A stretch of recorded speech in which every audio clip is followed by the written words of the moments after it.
හදමුද මාත් එක්ක රසම රස ස්වීට් අයිටම් එකක්. එන්නකෝ. ඉස්සෙල්ලාම ඉතින් ස්වීට් කිව්ව ගමන් අපිට මතක් වෙන්නේ සීනිනේ. ඉතින් මම ඉස්සෙල්ලාම සීනි ටික මෙෂර් කරගන්න තමයි ලෑස්ති වෙන්නේ. මට මෙතෙන්දී සීනි ග්‍රෑම් 125ක් ඕන වෙනවා. මම ඒක හරියටම මෙන්න මේ විදිහට මැනගත්තා. ඊළඟට අපි මට මෙතෙන්ට අවශ්‍ය වෙන ඉතුරු අඩුම තුඩුම ටික ලෑස්ති කරගමු. හරි. ඉතින් ඔන්න මම ඉස්සෙල්ලම මෙතනට ගන්නේ මම අර මෙෂර් කරගත්ත සීනි ග්‍රෑම් 125. ඊළඟට මට මේකට අවශ්‍ය වෙනවා බිත්තර දෙකක් සහ චූටි නාරං ගෙඩියක් මම මෙතෙන්දී අරගෙන තියෙනවා. ඊට පස්සේ මට ටිකක් ලොකු බෝල් එකක් අවශ්‍ය වෙනවා. ඊළඟට මේක නම් ගන්නේ මම අත පිහද ගන්න. මොකද මට නිතරම අත හොදන අත පිහදන ලෙඩක් තියෙන නිසා. ඊළඟට මට මේකට ඕන වෙනවා බීට එකක්. ඉතින් මම බීට එකත් ළඟට ගත්තා. බීට එකට අමතරව ඊළඟට මේකට ඉන්ග්‍රීඩියන්ට්ස් විදිහට ඕන වෙනවා වැනිලා.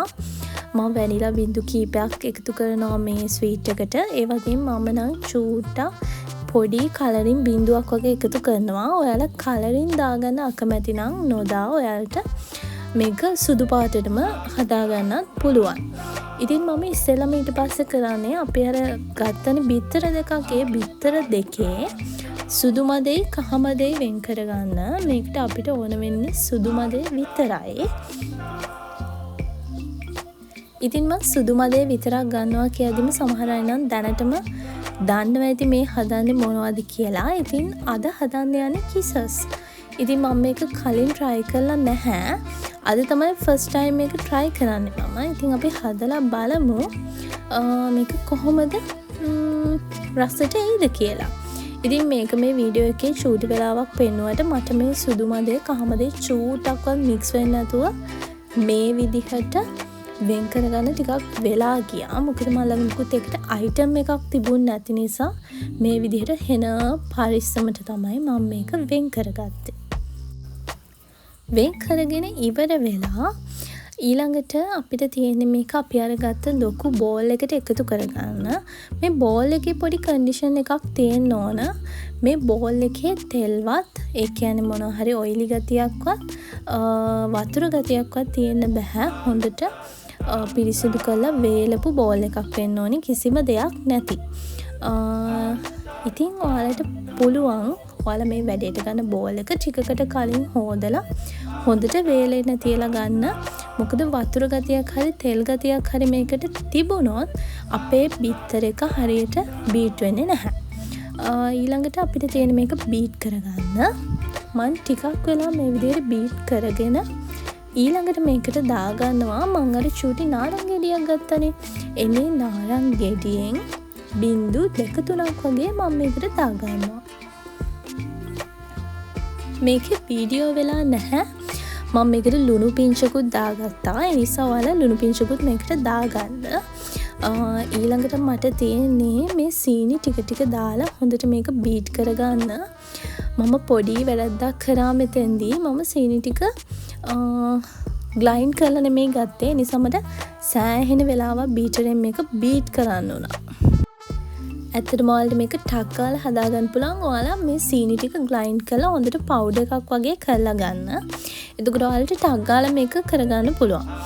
ඒ වගේම තව දෙයක් කියන්න ඕනේ. දැන් මේ ඔක්කොම කරන්න කලින් oven එක ප්‍රී හීට් කරලා තියන්න ඕනේ ඔයාලා. සෙල්සියස් අංශක 100ට. ඒ කියන්නේ ඔයාලා මේ කිසස් එක හදන්න පටන් ගද්දිම oven එක ප්‍රී හීට් වෙන්න දාන්න. සෙල්සියස් අංශක 100ට. ඒක ලොකු හීට් එකක් නෙමෙයි. බය වෙන්න එපා. oven එකට මුකුත් වෙන්නේ නැහැ. එතකොට අපි මේ කිසස් එක දාපු ගමන් හොඳට බේක් වෙන්න පටන් ගන්නවා. ඉතින් මම ළඟ ඇත්තටම රෂියන් නොසල්ස් වර්ග තිබුණ නිසා මට මේක පයිප් කරගන්න කිසස් වල හැඩයට එන නොසල් එකක් තිබුණ නැහැ. ඉතින් මම හිතුවා අවුලක් නෑ මේක ගෙදර කන්නනේ හදන්නේ.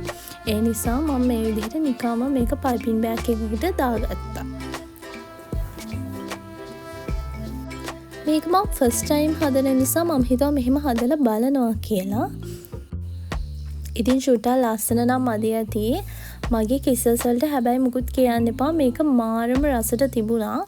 ඉතින් නොසල් එකක් නෑ කියලා හිත හිත ඉන්න එපා. ඔයාලා ගෙදර කන්න හදනවා නම් මේ විදියට හරි හදලා බලන්න.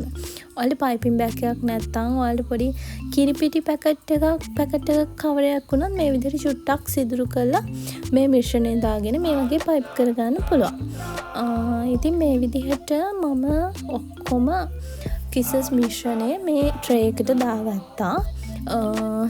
චුට්ටක් වගේ ඉතුරුනා. ඒ නිසා මම චූටි බෝල වගේ ටිකකුත් මැද්දෙන් මේකටම දාගත්තා. මොකද මේක අර oven එක ඉතින් මම මේක හදන්න කලින්ම oven එක ප්‍රීහීට් කරපු නිසා මට පැයකින් වගේ කිසස් ටික බේක් කරගන්න පුළුවන් වුණා. මේ තියෙන මගේ ෆයිනල් කිසස් ටික. මේක මාරම රසයි. චුට්ටක්